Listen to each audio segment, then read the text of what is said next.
சிம்பிளாக பஞ்சு போல் இந்த தீபாவளிக்கு கோதுமை மாவு வச்சு ஒரு ஸ்வீட் பண்ண போகிறோம். அது வந்து பார்த்தீங்க அப்படின்னா பிகினர்ஸ்க்கு ரொம்ப ஈஸியாக இருக்கும். 15 மினிட்ஸில் இதை பண்ணிடலாம். இதுக்கு தேவையான பொருட்கள் கொடுத்துருக்கேன், நீங்கள் பார்த்துக்கலாம். இதே மாதிரி பண்ணிங்க அப்படின்னா பேச்சுலர்ஸ் கூட இது ஈஸியாக பண்ணிடலாம். நம்ம கோதுமை யூஸ் பண்ணியிருக்கிறதுனால ஹெல்த்தியானது கூட, குழந்தைகளுக்கு ரொம்ப ரொம்ப பிடிச்சமானது.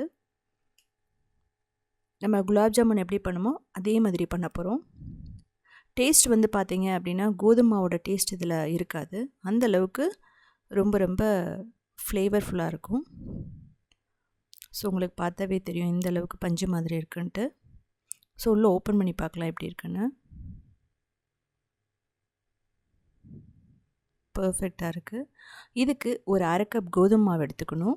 லோ மீடியம் ஃப்ளேமில் வச்சுட்டு கிட்டத்தட்ட 3லேருந்து 4 நிமிஷம் நல்லா ரோஸ்ட் பண்ணணும். ஆனால் இதை வந்து நீங்கள் ப்ரௌன் ஆக விட்டுறக்கூடாது. இப்படி பண்ணும்போது கோதுமை மாவோட பச்சை வாசனை இதுலேயே நல்லா போயிடும். இதுக்கப்புறம் ஒரு பவுலில் ட்ரான்ஸ்ஃபர் பண்ணிக்கலாம். இதுக்கப்புறம் இதே அளவில் பால் பவுடர் வந்து எடுத்துக்கலாம். நம்ம கிட்டத்தட்ட 1/2 கப் பால் பவுடர், அதுக்கப்புறம் கொஞ்சம் பேக்கிங் சோடா, அவ்வளோதான். இதை நல்லா மிக்ஸ் பண்ணிக்கலாம். இதுக்கப்புறம் ஒரு 2 டேபிள் ஸ்பூன் நெய் போட்டுட்டு நம்ம நல்லா மிக்ஸ் பண்ணதுக்கப்புறமா தேவையான அளவு பால் ஊற்றிட்டு நல்ல ஒரு சாஃப்டான டோ மாதிரி கொண்டு வரணும்.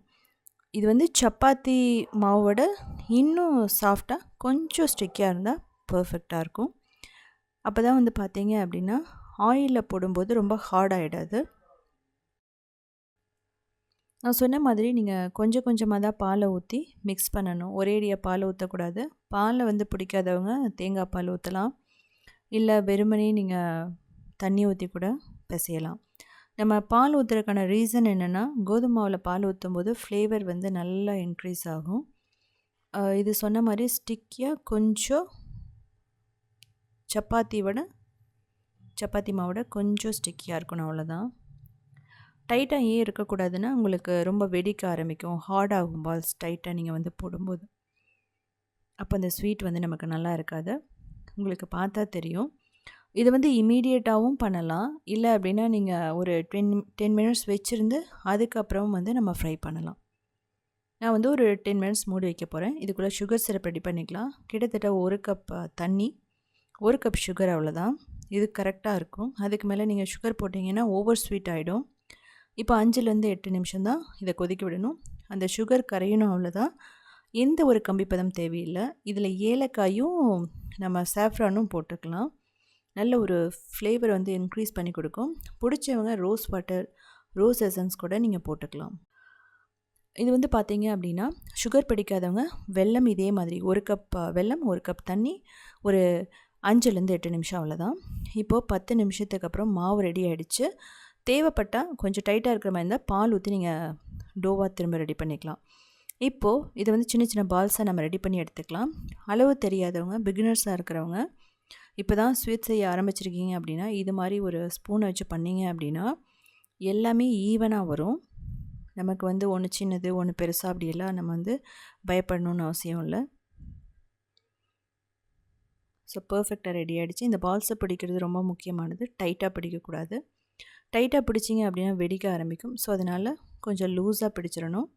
அந்த ஷேப் வந்து மேலே கொஞ்சம் ஷைனிங்காக வரணும், அவ்வளோதான். ஸோ இதே மாதிரி தான் கோதுமாவில் குலாப் ஜாமுன் பண்ணுறதும்.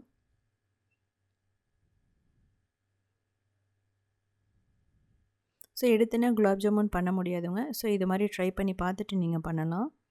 உங்களுக்கு தெரியும், நான் அப்படியே வந்து ஜென்டிலாக தான் வந்து பால்ஸை ரெடி பண்ணுறேன். ஸோ எந்தளவுக்கு லூஸாக இருந்தாலும் பர்ஃபெக்டாக வரும், பட் ஹார்டாக மட்டும் இருக்கக்கூடாது, அவ்வளோதான்.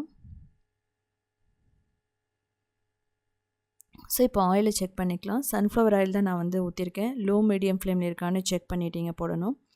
ஏன் அப்படின்னா கோதுமை மாவு அப்படிங்கிறதுனால நீங்கள் போட்ட உடனே ப்ரௌன் ஆகிடும். ஸோ அதுக்கப்புறம் வந்து பார்த்தீங்க அப்படின்னா உள்ளே வேகாது.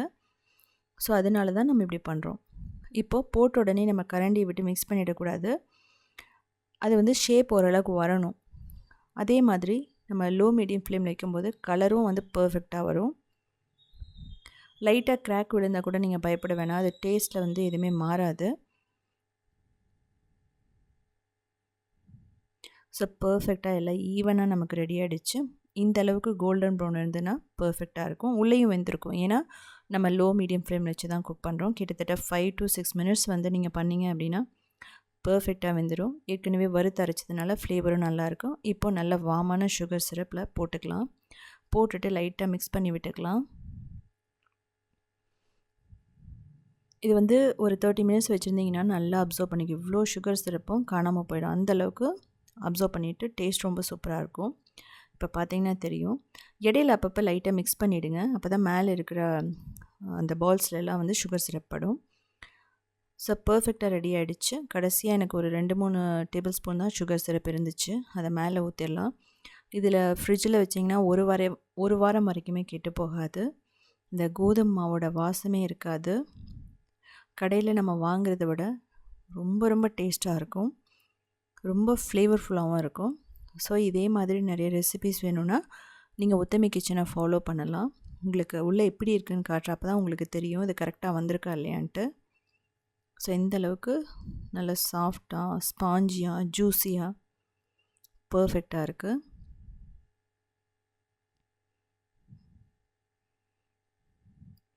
ஸோ அது மட்டும் இல்லாமல் க்ரியேட்டிவ் வேர்ல்ட்னு இன்னொரு சேனல் இருக்கும். அதுலேயே வந்து பார்த்தீங்கன்னா நிறைய ஸ்வீட்ஸ் போட்டிருக்கோம். கிட்டத்தட்ட ஒரு 200 வகையான ஸ்வீட்ஸ் போட்டிருக்கோம். அது மட்டும் இல்லாமல் சவுத் இந்தியன் ஃபுட் ஸ்டார்ட் என்கிற வெப்சைட்டை கிட்டத்தட்ட ஒரு 14 இயர்ஸ் தான் ரன் பண்ணுறோம். 8000 ரெசிபீஸ் இருக்கும். அதோட சேர்த்து வீடியோஸ் இருக்கும். உங்களால் கமெண்ட் பண்ண முடியலன்னா கூட நீங்கள் ஸ்டார் ரேட்டிங் கூட கொடுக்கலாம்.